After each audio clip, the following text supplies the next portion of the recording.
నంద్యాల జిల్లాలో కుండపోత వాన కురుస్తోంది. ఆత్మకూరు పరిధిలో ఎడతెరిపి లేకుండా కురుస్తున్న వర్షానికి భారీ వృక్షాలు నేలకొరిగాయి. కర్నూలు, గుంటూరు ప్రధాన రహదారిపై చెట్లు విరిగిపట్టడంతో వాహన రాకపోకలకు తీవ్ర అంతరాయం ఏర్పడింది. చెట్లను అధికారులు ఎప్పటికప్పుడు తొలగిస్తున్నారు.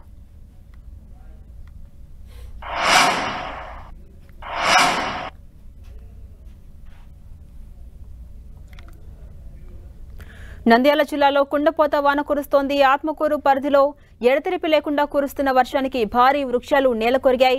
కర్నూలు, గుంటూరు ప్రధాన రహదారిపై చెట్లు విరిగిపట్టడంతో వాహన రాకపోకలకు తీవ్ర అంతరాయం ఏర్పడింది. ఇదే అంశంపై మరింత సమాచారం మా ప్రతినిధి ప్రసాద్ అందిస్తారు. ప్రసాద్, ఝాన్సీ, 2-3 రోజుల నుండి వర్షాలు కురుస్తాయని ఇప్పటికే వాతావరణ శాఖ చెప్పడం జరిగింది. ఈరోజు ఉమ్మడి జిల్లాలో కురిసినటువంటి ఉదయం తెల్లవారుజాము నుండి కురిసినటువంటి భారీ వర్షాలకు అనేక చోట్ల చెట్లు విరగడం జరిగింది. ఆత్మకూరు పరిధిలో పెద్ద ఎత్తున చెట్టు విరగడంతో రాకపోకలు పూర్తిగా అంతరాయం ఏర్పడింది. ప్రధాన రహదారి అయినటువంటి గుంటూరు, కర్నూలు రహదారి పూర్తిగా దిగ్బంధనం కావడం జరిగింది.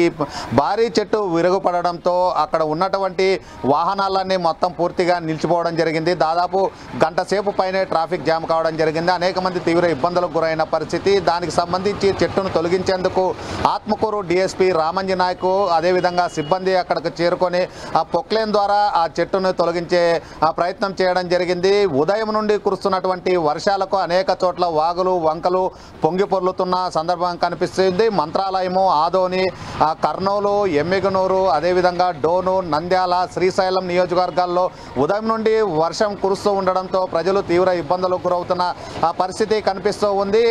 మొత్తం మబ్బులు కమ్ముకోవడము, అసలు సాయంత్రము 7-8 సమయం అనే టైం కనిపిస్తూ ఉంది. ప్రజలు కూడా అనేక మంది బయటికి రాని పరిస్థితి కనిపిస్తుంది. శ్రీశైలంలో దేవస్థానంలో మాత్రం పెద్ద ఎత్తున వర్షం కురవడంతో ఇండ్లలో నుండి బయటికి రాని పరిస్థితి. అదేవిధంగా భక్తులు కూడా కేవలం ఏదైతే వాళ్ళు ఉన్నటువంటి ప్లేసులు ఉన్నాయో అక్కడి నుండి దేవాలయానికి కానీ వెళ్ళలేని పరిస్థితి శ్రీశైలంలో ఏర్పడింది. శ్రీశైలంలో ఆ సత్రాలకే పరిమితం కావడం జరిగింది. రూములు తీసుకొని రూములకే భక్తులు పరిమితమైన పరిస్థితి.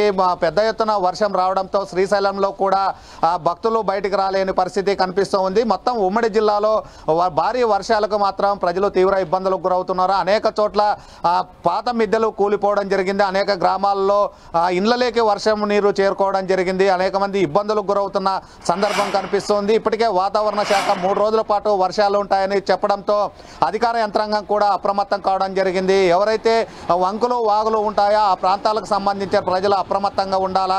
ప్రధాన రహదారులు ఏవైనా తెగిపోతే వెంటనే అధికార యంత్రాంగం అప్రమత్తం కావాలా. అదేవిధంగా నీరు కలుషితమయ్యే అవకాశాలు ఉన్నాయి కనుక ఖచ్చితంగా ఎప్పటికప్పుడు పంచాయతీ అధికారులు, మున్సిపాలిటీ అధికారులు కూడా పర్యవేక్షణ చేయాలా, ఎవరికి ఇబ్బందులు లేకుండా చూసుకోవాలని చెబుతూ ఉన్నారు. అలాగే ఆహారానికి సంబంధించి కూడా ప్రత్యేక జాగ్రత్తలు తీసుకోవాలా. 3 రోజుల పాటు వర్షాలు ఉండడంతో వాతావరణంలో కానీ మార్పులు వస్తాయి. అలాంటి పరిస్థితుల్లో ఖచ్చితంగా ప్రజలు జాగ్రత్తగా ఉండాలని చెబుతున్నారు. అనేక చోట్ల ఇప్పటికే అతిసార ప్రబలడం జరిగింది. ఆత్మకూరు మండలంలో అతిసార ప్రబలంతో 20 మంది హాస్పిటల్లో ఉన్నారు. అనేక మంది ఇబ్బందులకు గురవుతున్నారు. అదేవిధంగా వాగులు, వంకలు పొంగి పొర్లుతూ ఉన్నాయి. అలాగే ఏదైతే తుంగభద్ర నది పరవాగ ప్రాంతాలు ఉన్నాయో ఆ ప్రాంతాల ప్రజలను కానీ అప్రమత్తం చేయడం జరిగింది. వర్షాలు పెరుగుతుండడంతో ఏవైనా కోతలకు గురయ్యే అవకాశాలు ఉన్నాయి.